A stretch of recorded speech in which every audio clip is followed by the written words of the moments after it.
And that's true today. Our founding fathers very much intended this document to be a part of our daily lives so that we could never forget our duty and obligation to the nation and one another. This federal republic was to be protected and preserved at all costs. And soon our national, individual, and state sovereignty is going to be nothing more than a page in history. Many folks forget that we do live under two constitutions, that of the United States and that of your state. Here we're in New Hampshire. Your state constitution is always and should always be your first and best form of protection, and the United States Constitution exists only to uphold the constitutions of the states. The Constitution declared a government a very limited rule by powers enumerated to it by the document itself, and if the power wasn't enumerated, the government could not execute it. In a further attempt to prevent our federal republic from straying into socialism like we are now, tyranny, or a democracy, the Americans crafted and acted the Bill of Rights. Now, the first 8 amendments are all in place specifically to prevent the federal government from denying we, the people, fundamental rights and protections. And then the 10th Amendment, which is what I'm most concerned about today, was included to make sure that the powers not expressly delegated to the government could still be exercised by the states, which basically means we, the people in our states, maintained our individual and state sovereignty. Remember, this is a delegation of power, which means it's like a superior delegating powers and duties to a subordinate, Congress. The term state, by the way, refers to you. Not to some entity that rules from a mile, miles away. This term state is applied to you, the sovereign people of the state, and your power. The Constitution did not give up any state powers to the federal government, and you and your fellow citizens are the final voice of authority regarding to the law, not the government. And that's what we're showing them here today. They need to listen to us. It's not the other way around. We had a 10th Amendment resolution here in New Hampshire that was put forth by Dan Itza not too long ago, HCR 6. It was killed in ITL status, which means inexpedient to legislate. So it never even got voted for. That's absurd. That's crazy. They're basically telling us right up front that we're not willing to stand up for your rights or the rights of this state. We'll just do whatever the federal government says. No. That's crazy.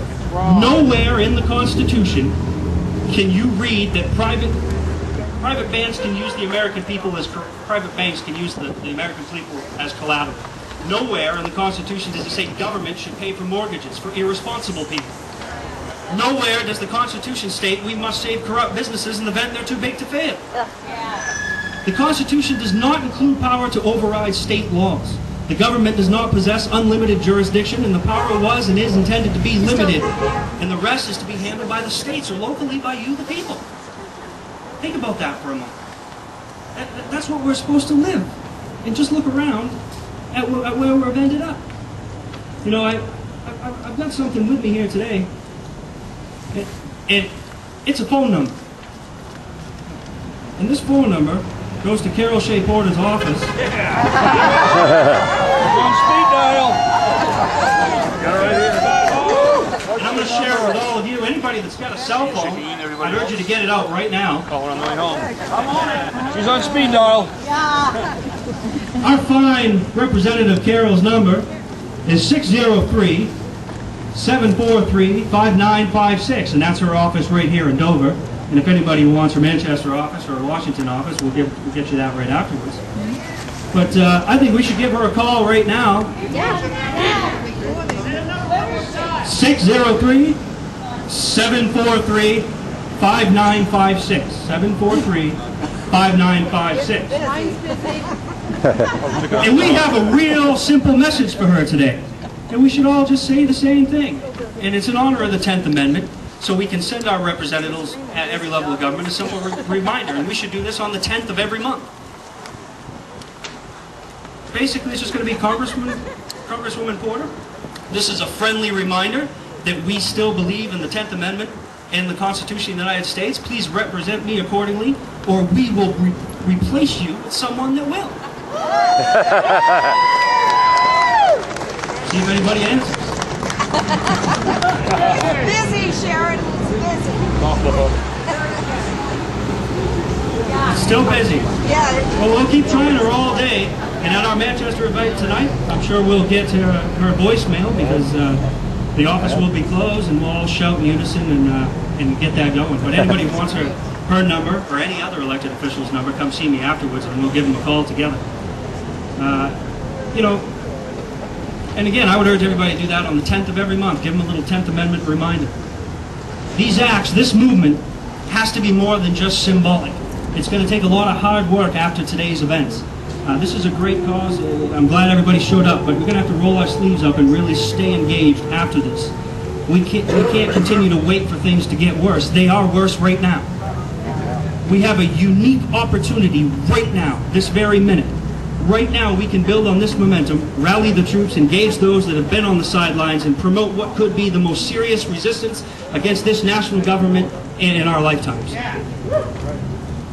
You know, Thomas Jefferson once said, "One generation's radical is the next generation's conservative and protector of freedom."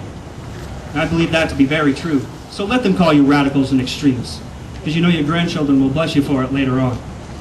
You know, and again, I just want to reiterate, this gathering today, this Tea Party, it's not about tea, it's not just about taxes, although, you know, some people are trying to paint it in different lights.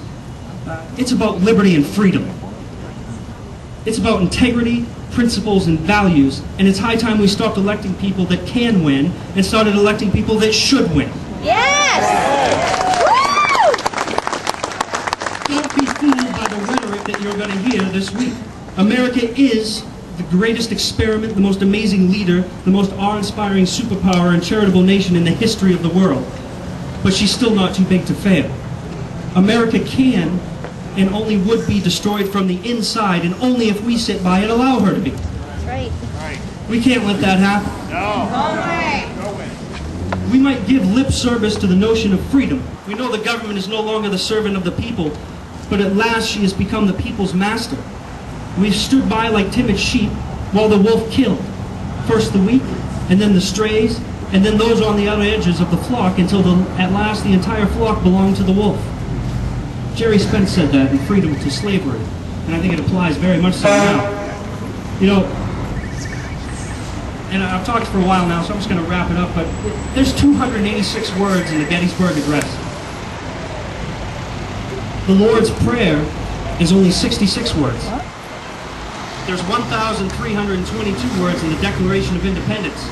And 235 years ago, our forefathers fought for freedom and liberty. In December of 1773, 184 people rose up against an overreaching, overtaxing, excessive government, and they literally changed the world with a Tea Party.